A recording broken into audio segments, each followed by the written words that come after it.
जाके करो।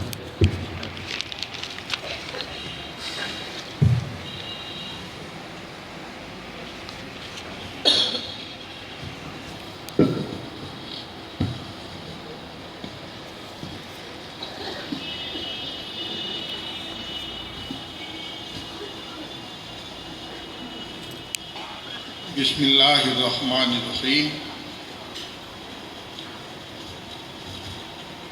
अल्हम्दुलिल्लाहि वकफ़ा व सलामुन अला इबादिहिल्लज़ीना इस्तफ़ा, अम्मा बाद।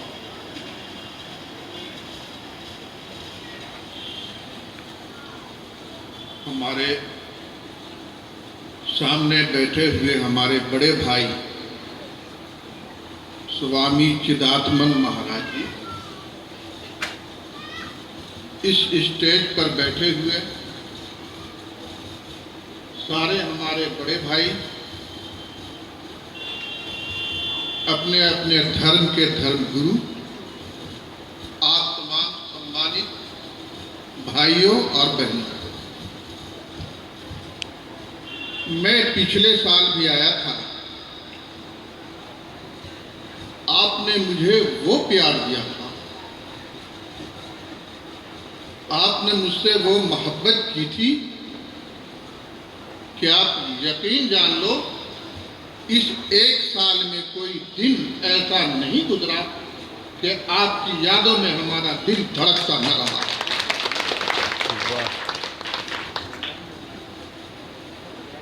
मैं तो कहना चाहूँगा अपने स्वामी महाराज जी से कि चाहे हश्र बपा हो जाए, हश्र माने क़यामत पढ़ ले, चाहे हश्र बपा हो जाए, होश से कुछ का ना हो, जिसको वो एक बार पिला दें आंखों के पैमाने से, ऐसे पैमाने से मुझे मोहब्बत की शराब पिलाई। ये शराब नहीं, मुझे मोहब्बत की अमृत पिलाई कि ऐसा लगता था कि मैं अपने इस ठट्ठर के साथ अपने घर पर हूं और मेरा दिल यहां मौजूद है।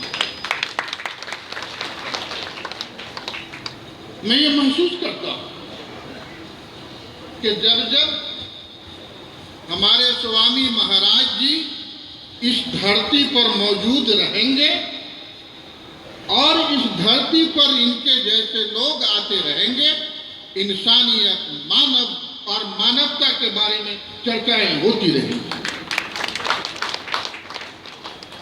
इस दृष्टिकोण से मैं इनको मुबारकबाद देता हूं और अपने दिल की गहराइयों से इनको प्रणाम करता हूं। मेरे भाई, इस बार जब मुझे दावत मिली तो बात हुई थी इंसानियत, वेद, कुरान, बाइबल और धार्मिक किताबें और तुम और इंसानियत। मैंने जब दावत मिली तो मैंने अपने दाहिने हाथ पर गौर किया। ये मेरे हाथ में मेरी अंगूठी है। मैं अपनी इस छोटी वाली उंगली के बाद वाली उंगली में अंगूठी पहने हुआ। इस दुनिया के आखिरी पैगंबर जनाब मोहम्मद रसूलुल्लाह सल्लल्लाहु अलैहि वसल्लम ने कहा कि अंगूठी इस उंगली में पहनना मुनासिब है। इस उंगली में भी पहनी जा सकती है, मगर यहाँ पहनना मुनासिब है। आपने जो मुझे दावत दिया, मैं उसी संबंध में कह रहा हूं कि मैंने अपनी अंगूठी पर गौर किया और फिर मैंने बहुत गहराई से सोचा कि जब एक बच्चा अपनी मां के पेट से जन्म लेता है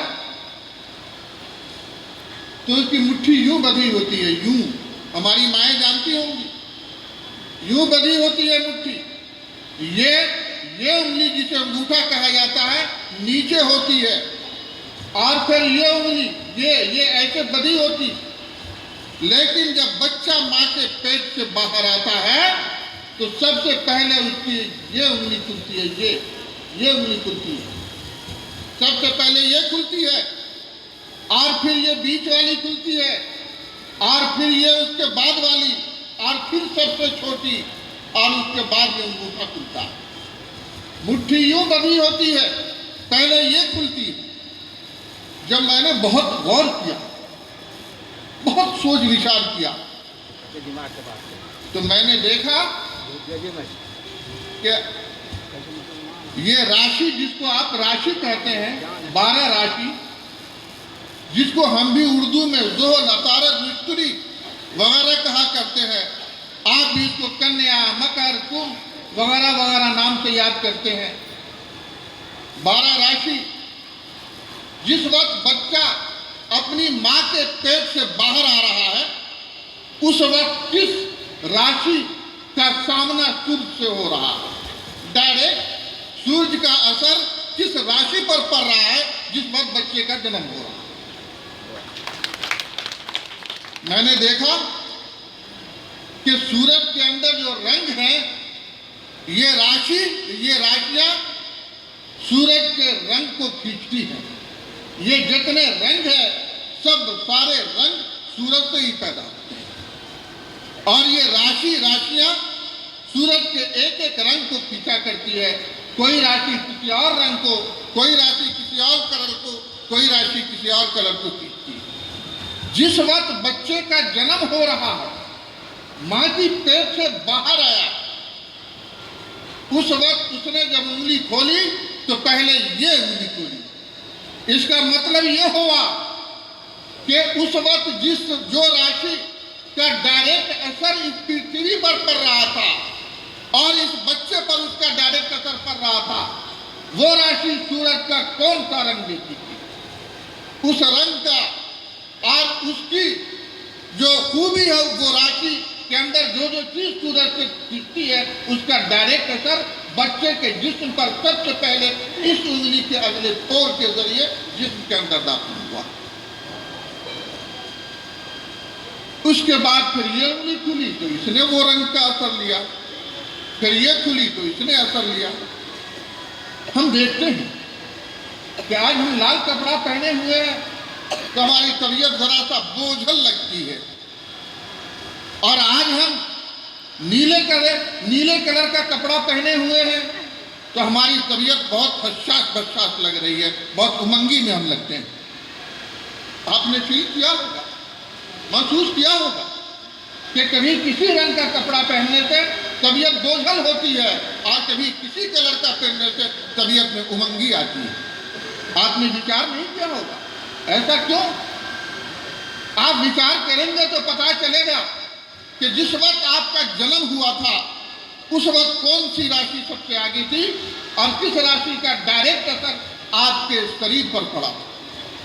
वो राशि कौन सा रंग सूरज से लेती है, आप उसके विपरीत उसके अलग रंग का प्रयोग कर रहे हैं तो आपकी तबीयत बोझल लग रही है, और उसी रंग का प्रयोग कर रहे हैं तो आपकी तबीयत में उमंगी पैदा होती है। मैंने अपनी अंगूठी पर गौर किया कि अगर इस हाथ में अंगूठी पहनते और अंगूठी का नग किसी और कलर का है और मेरे जन्म के समय जो हम पर जिस राशि का असर पड़ा वो कोई और कलर लेती है सूरज से, तो हमारी सेहत, हमारा स्वास्थ्य हमेशा खराब रहता। इसलिए अल्लाह के रसूल ने कहा कि उस उंगली में पहनो अंगूठी, ताकि अगर नग तुम्हारा नग का कलर विपरीत है तुम्हारी राशि से, तो तुम्हारी सेहत पर, तुम्हारे स्वास्थ्य पर बहुत ज्यादा असर नहीं पड़ेगा। मैंने जब अपनी अंगूठी को गौर किया आज की दावत के बाद, तो मैंने समझा कि ये कुंभ भी तो वही है, वही राशि है, और उसी राशि के कारण ही ये कुंभ है और ये 12 कुंभ है। मैंने कहा धर्म में फर्क कहाँ है? फर्क तो हमारी सोच के अंदर पैदा हुआ। हमें अपनी सोच बदलनी होगी। तो इस कुंभ को मैंने अपनी इस अंगूठी से देखा कि हम अंगूठी इस हाथ में पहनते हैं, हम भी कहीं न कहीं असर को मानते हैं आप भी असर को मानते हैं। इसी के तहत कुंभ होता है, इसी के तहत कुंभ का स्नान होता है। अगर मैं दूसरे शब्दों में कहूं कि धर्म से इसका सबूत मिलता है तो किसी हद तक गलत बात नहीं होगी हमारे धर्म के एतबार से। एक बात और आपसे अर्ज करूं कि धर्म कोई भी, चाहे इस्लाम धर्म हो, चाहे वेद धर्म हो, चाहे ईसाई धर्म हो, यहूदियों का धर्म हो, सारा धर्म सच्चा है और सच्चाई की दावत देता है। और जो लोग धर्म का नाम लेके असत्य फैलाते हैं वही कुधर्मी है और वही अपने धर्म का दुश्मन है। चाहे मुसलमान हो, इस्लाम धर्म के मानने वाले हो या किसी और धर्म के मानने वाले हो, हम जबरदस्ती एक प्लेटफॉर्म पर नहीं ला सकते किसी को। हम किसी की भावनाओं को, अकीदे को नहीं बदल सकते। ईश्वर भी ऐसा नहीं चाहता है। ईश्वर भी चाहता है कि अनेकता में एकता होनी चाहिए। बाग की फुलवारी के अंदर सिर्फ एक गुलाब का फूल होगा, वो चमन चमन नहीं कहलाएगा। जिसमें सिर्फ एक तरह का फूल हो, चमन वही चमन कहलाएगा। जहां गुलाब आला किस्म का अगर है तो अदला किस्म, मामूली किस्म का भी गुलाब हो और कटैया भतूरे का भी फूल चमन के अंदर हो, जब भी चमन चमन कहलाए।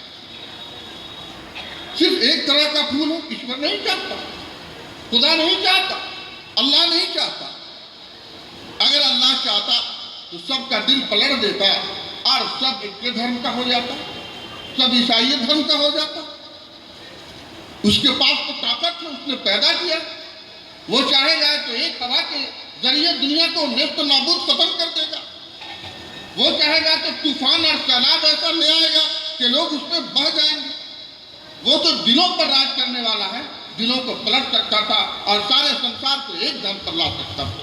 उसकी मर्जी है कि अनेक रहे लोग, अनेकता के अंदर एकता पैदा हो, इसी का नाम इंसानियत। मैं एक बात आपको बतलाऊं कि लोग कहते हैं कि साहब ये इस्लाम धर्म बड़ा खराब धर्म, मुसलमान कहता है ईसाई धर्म बड़ा खराब धर्म है। हम ये कहते हैं कि हम सबसे अच्छे हैं, हमारा धर्म सबसे अच्छा है। मुझे कहना चाहिए कि सब अच्छा है, सबका धर्म अच्छा है। कोई भी बात नहीं, कोई झगड़ा नहीं। हम ही सबसे अच्छे हैं, झगड़ा इसका खड़ा होता है। हम ही छोड़ दें, हम सब अच्छे हैं अगर कर दें तो कोई भी बात नहीं, कोई झगड़ा नहीं। ईश्वर यही चाहता है। लोग कहते हैं कि साहब खुदा नजर नहीं आता। ये दीवाना कहता है कि खुदा के सिवा कुछ नजर नहीं आता। आप खुदा को देखें, इस इंसान के अंदर, भांति भांति के इंसानों के अंदर खुदा नजर आएगा। इस दुनिया की एक एक चीज के अंदर खुदा नजर आएगा। खुदा ने जिस चीज को बनाया है उससे प्यार करता है और हमसे भी प्यार चाहता है। यही धर्म का सबक है। एक बात बतलाऊं, लोग कहते हैं कि इस्लाम में, कुरान में जिहाद की बात आई। लोग कहते हैं इस्लाम में लड़ाइयां हुई हैं। मैं साफ कर देना चाहता हूं कि इस्लाम में जो भी लड़ाई हुई वो क्यों हुई, मैं थोड़ी सी रोशनी डालूंगा, फिर आगे मैं बात करूंगा इंसानियत पर। हदीस पाक में आता है, अन्नास वाला दीन मुलूकिहिम, लोग अपने बादशाहों के धर्म पर हुआ करते हैं। जो बादशाह होता है, जो राजा होता है, लोग अपने राजा, अपने बादशाह के धर्म पर हुआ करते हैं। ये मोहम्मद सल्लल्लाहु अलैहि वसल्लम के बारे में ये कहा गया कि आपने फरमाया है। उस वक्त क्या था, जिसको जबरदस्ती धर्म परिवर्तन कहा जाता है। बादशाह के दीन पर आ जाओ, बादशाह के धर्म को मान रहे हो तो तुम वफादार कहलाओगे, बादशाह के धर्म को नहीं मानते हो तो तुम गद्दार कहलाओ, बागी कहलाओ। ये था जो बादशाह के धर्म को नहीं मानता था उसको बागी कहा जाता था, यानी जबरदस्ती धर्म मनवाना, जबरदस्ती का अकीदा, जबरदस्ती का मजहब। सबसे पहले कुरान ने वादे कर दिया, ला इकराह फिद्दीन, धर्म में कोई जबरदस्ती नहीं है और कोई जबर नहीं है, कोई दबाव नहीं। इसी को लेकर कुरान जो कुछ भी आया और कहा गया कि उस वक्त का जो रिवाज था ये जुल्म है। इंसान की जो आज़ादी का, इंसान की राय, इंसान की सोच का जो इख्तियार है, जो जिसको कहा जाता है फ्रीडम ऑफ चॉइस, इंसान की पसंद की आज़ादी, उस पर हमला था ये। इसको कहा गया कि ये जुल्म है, किसी इंसान का जबरदस्ती अकीदा नहीं बदलवाया जा सकता, उसका धर्म जबरदस्ती नहीं बदलवाया जा सकता। ये जुल्म है, इस जुल्म के खिलाफ लड़ना चाहिए और सिर्फ इस जुल्म के खिलाफ, और अगर इससे आगे बढ़े तो तुम भी जालिम हो जाओ। ये कहा कुरान। इस्लाम की जो भी लड़ाई हुई सिर्फ इसलिए हुई कि फ्रीडम ऑफ चॉइस, इख्तियार की आज़ादी होनी चाहिए, अपने पसंद की आज़ादी हमको होनी चाहिए। हम बादशाह की पसंद का धर्म अपनाना नहीं चाहें तो हम पर जबरदस्ती नहीं किया जाए। इसके अलावा जितनी लड़ाई हुई उसको खुद मजहब इस्लाम ने कहा कि वो जुल्म है, इक़्तिदार की लड़ाई है, सियासत की लड़ाई है, सत्ता की लड़ाई है, उससे इस्लाम का धर्म का कोई लेना देना नहीं। तो ये जबरदस्ती कोई धर्म नहीं चाहता। वेद के बारे में एक बात आई, मैं वेद को सबसे पुराना सनातन धर्म के मानने वाले लोग भी जानते हैं कि वेद सबसे पुरानी किताब है, और वेद आसमानी किताब है, तो ये पार्ट 1 है, वॉल्यूम 1 है, और लास्ट वॉल्यूम कुरान करीम। मैं मानता हूं कि ये वेद आसमानी किताब है, और इस पृथ्वी की, इस दुनिया की जो आसमानी किताब है उसका वॉल्यूम नंबर 1 वेद है, और लास्ट वॉल्यूम ये कुरान है। इसके बाद कोई वॉल्यूम नहीं है, कोई फर्क नहीं। मैंने पिछले साल अर्ज किया था कि हम ईमान लाते हैं अल्लाह के तमाम किताब पर, जिसका नाम हम जानते हैं उस पर भी, और जिसका नाम नहीं जानते हैं उस पर भी, तमाम रसूलों पर जिसका नाम हम जानते हैं उस पर भी, और जिस पैगंबर का नाम नहीं जानते हैं उन पर भी। जब ही हम मुसलमान होते हैं, हम मुसलमान नहीं हो सकते। कुरान कहता है ला नुफर्रिकु बैन अहदिन मिन रुसूली, हम इन रसूलों पैगंबरों में से किसी में कोई फर्क नहीं करते हैं। कुरान कहता है लिकुल्लि कौमिन हाद, हर कौम के लिए एक पैगंबर आया है, तो यकीनन हिंदुस्तान में रहने वाली कौम के लिए भी कोई पैगंबर आया होगा। आप उसको जो भी नाम दे लें, आप उसको श्री कृष्ण का नाम दे लें, आप उनको श्री राम का नाम दे लें, आप जो भी नाम दे लें, अगर वो खुदा के पैगंबर थे तो मुसलमान तो अल्लाह के भेजे हुए तमाम पैगंबर पर ईमान लाता है, जब ही मुसलमान। मैंने अर्ज किया था किसी का, आज भी मैं ये कहना चाहूंगा कि इंसानियत की बात जहां तक आती है, वेद का धर्म, कुरान का धर्म, बाइबल का धर्म, इंजील का धर्म, तौरात का धर्म, सारा धर्म सिर्फ इंसानियत की शिक्षा के लिए ही तो आया है, इंसानियत के निर्माण के लिए ही तो आया है, इंसानियत को बर्बाद करने के लिए नहीं आया।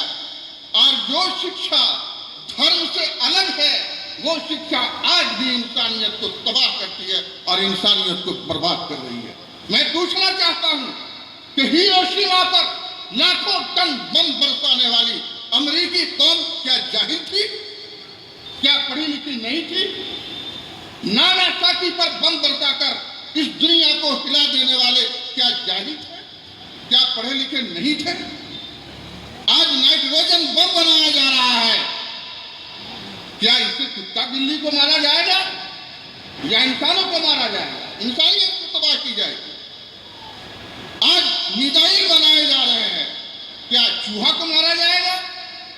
इंसानियत को बर्बाद करने के लिए बनाया जा रहा है। तो ये धर्म जितने आए, ये शिक्षा जितना है जो धर्म से अलग है, वो शिक्षा इंसानियत को बर्बाद करने वाला काम कर आज हमारे भारत के अंदर कौमी दौलत को लूटने वाला हर्षद मेहता क्या जाहिल था?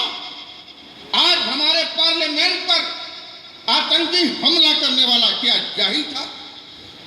आज बंबई के अंदर आतंकी हमला करने वाला क्या जाहिल था? क्या प्रांत के अंदर आतंकी हमला करने वाला क्या जाहिल था? ये सब पढ़े लिखे लोग थे, लेकिन माफ करना, धर्म की शिक्षा नहीं पाई थी। चाहे जिस धर्म के होते, अगर धर्म की शिक्षा पाते तो इंसानियत को बर्बाद करने का काम नहीं करते। अगर इंसानियत को बचाना है तो धर्म की शिक्षा पानी होगी और हमें धर्म की शिक्षा देनी होगी,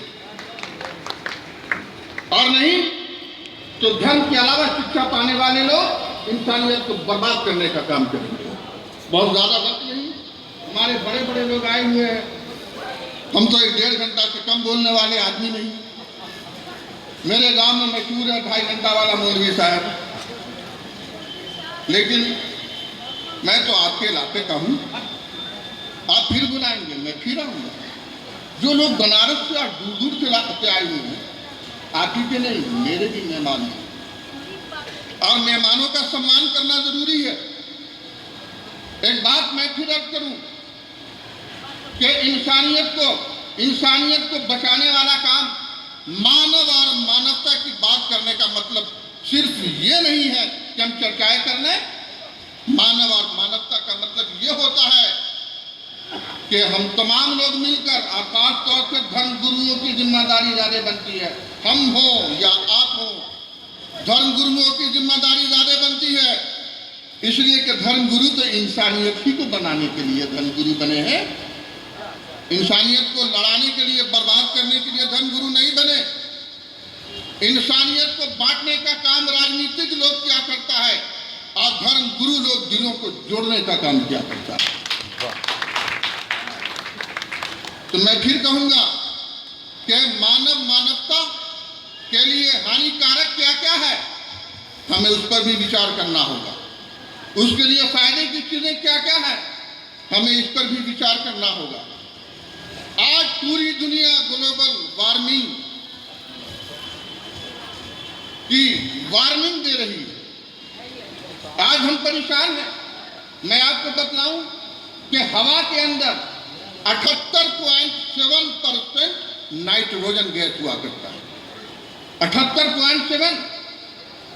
हवा के अंदर लगभग 20%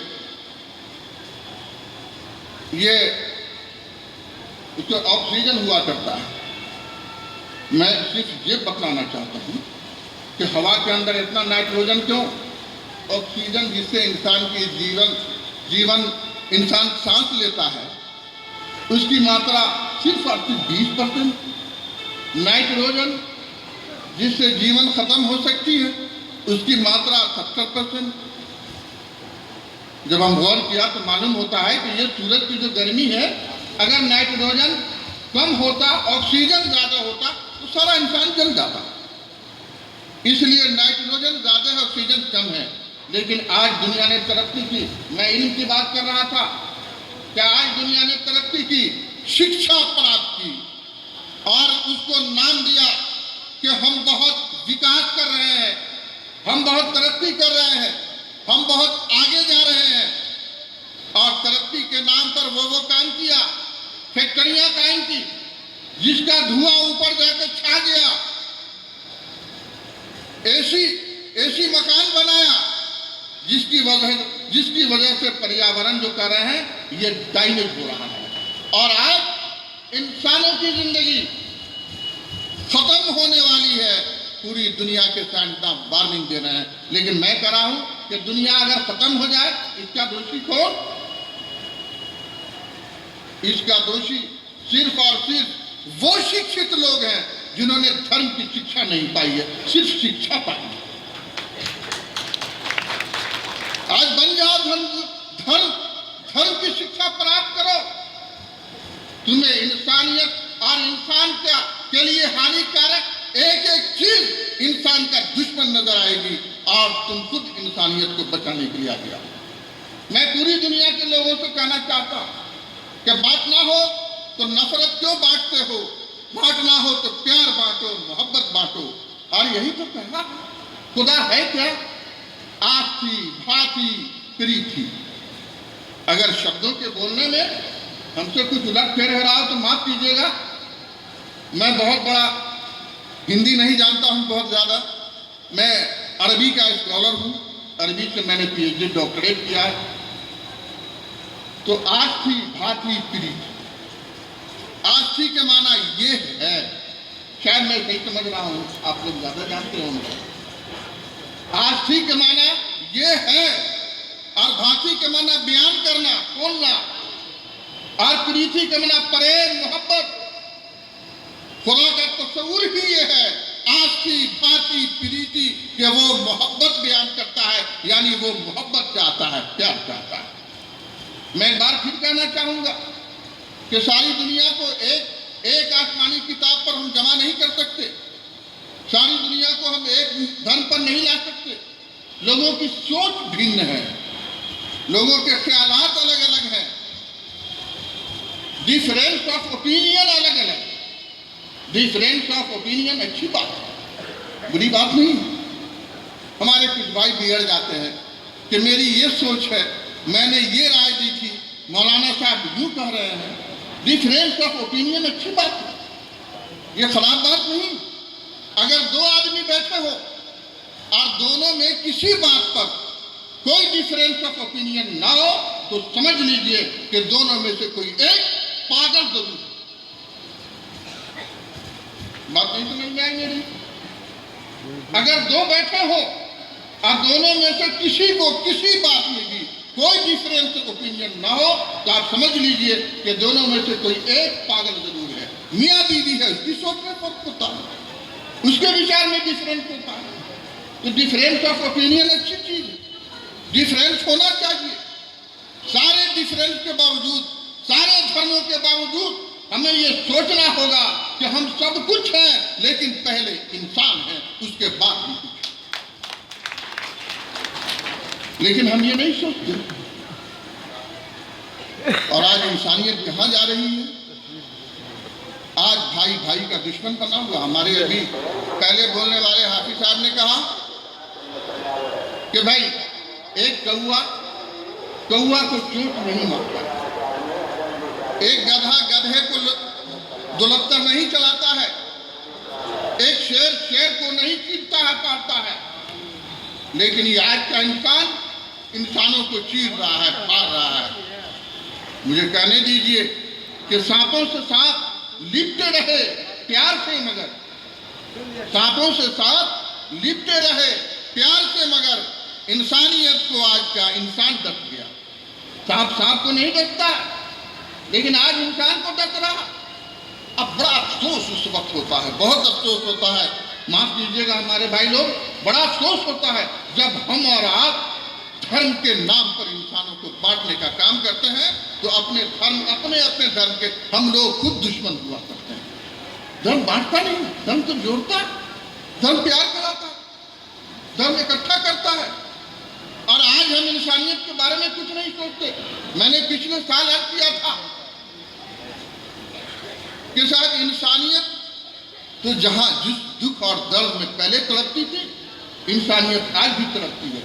शायद आपको याद होगा, मैंने कहा था कि आज भी 42 करोड़ लोग भारत में ऐसे हैं जिन्हें 2 वक्त भर पेट रोटी नसीब नहीं है।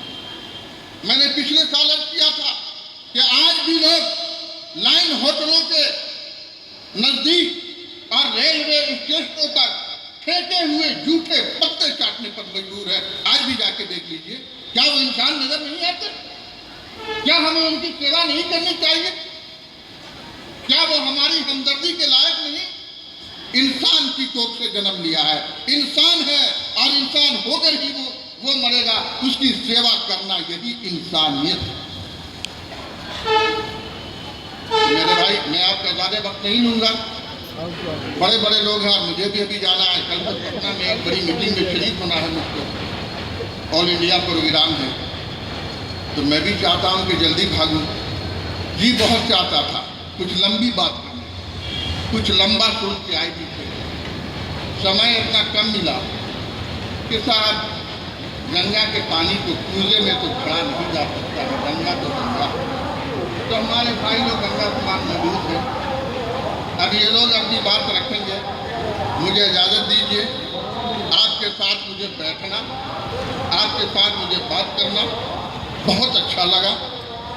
आप मत पूछिए कि साहब अगर अच्छा नहीं लगता तो मैं नहीं आता। और मैं फिर एक बार आप तमाम भाइयों का शुक्रिया अदा करता हूँ और फिर अपने स्वामी महाराज जी से कहता हूँ कि मेरा दिल तो आपकी झोली में है, रहने दीजिए, हम दोनों प्यार करते रहे, आप मुझे प्यार करते रहे। अब फिर एक बार मुझको कहने दीजिए जो मैंने पहले शेर सुनाया था कि चाहे हश्र बपा हो जाए, होश उसे कुछ का ना हो, जिसको वो एक बार पिला दें आंखों के पैमाने। शुक्रिया, बहुत बहुत शुक्रिया।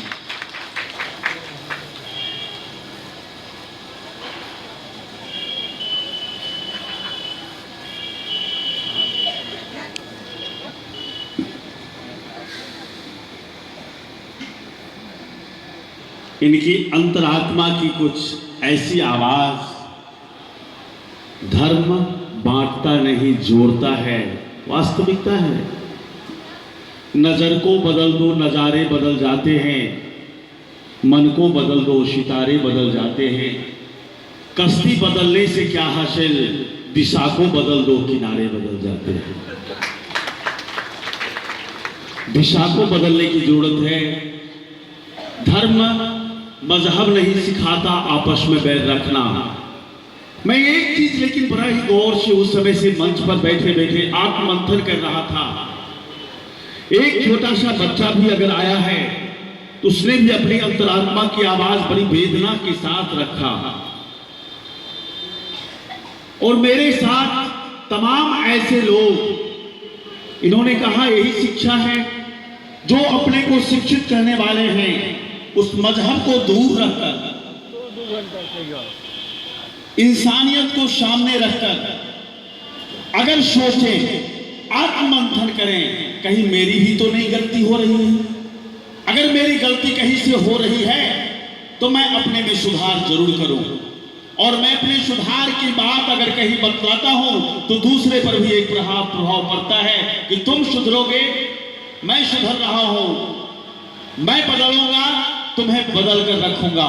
किसी को बदलने के लिए बदलना भी पड़ता है। और अगर मैं देखता हूं कि इस देश में जहां बुद्ध और गांधी, बुद्ध ने हमें शांति की शिक्षा दी और गांधी ने, जिसे आप अभी चर्चा में सुने हैं कि टनों बम का निर्माण हुआ है और वो गिर रहा है, दसों दिशाओं में रावण की तरह जिसके साम्राज्य थे, और उसका सूत्र एक ही सूत्र था। उस बम, तमाम बम के निरोधी एक ही बम थे, गांधी के बम, सत्य और अहिंसा का बम, और भारत को निकाल दिया यहां से। अगर हम सत्य का शरण ग्रहण करते हैं, अहिंसा को अगर आत्मसात करते हैं, तो निश्चय ही हमारी अंतरात्मा आत्ममंथन करके निकलेगी। उस बम निरोधी जितने भी टनों बम वहां हैं, सारे बम उसके वहीं पड़े रह जाएंगे। लेकिन मुझे सत्य और अहिंसा का मार्ग अपनाना पड़ेगा। मैं उसी के मार्ग, वही बम के आधार पर तुम्हारे बम निरोधी दस्ते को समाप्त कर सकता हूं। मेरी चाहत थी ईद के चांद की पहली किरण पड़े चावल के दाने पर। आपको बहुत बड़े फारसी के बहुत बड़े विद्वान हैं, आपका बराबर उद्बोधन मिलता रहता है। मेरी चाहत थी ईद के चांद की पहली किरण पड़े चावल के दाने पर, हाय मेरे इस चाह को ग्रहण लग गया, आज चावल का दाना ही ईद का चांद बन गया। वाह वाह, धन्यवाद। बहुत सारी बातें हैं, आपने अपने मन की व्यथा, मैं देखा आपके जो छोटे से छोटे भी लोग यहाँ आए, सबों ने अपनी मन की व्यथा ही कही। लेकिन जिस धरती की आप उपज है, उस धरती की आवाज वहां तक अगर पहुंचाएंगे, हम उसे याद करेंगे। गांधी ने कहा था, मैं सत्य और सहिष्णु बनकर अहिंसा के मार्ग से मैं तुम्हें विरोध करूंगा। और सत्य धर्म हमारा, सत्यं परम धीमहि, वेद की पंक्ति है, यही पुराणों की पंक्ति है। इसे अपनाकर हम चलते हैं, यही धर्म का सफल संदेश संदेश और संकेत है। यह ग्रहण करने के बाद हमारे अंतरात्मा में भी शांति मिलती है और उस अंतरात्मा की शांति वह दूत बनकर वहां भी जाएगा, सारे द्वंद समाप्त हो जाएंगे। धन्यवाद।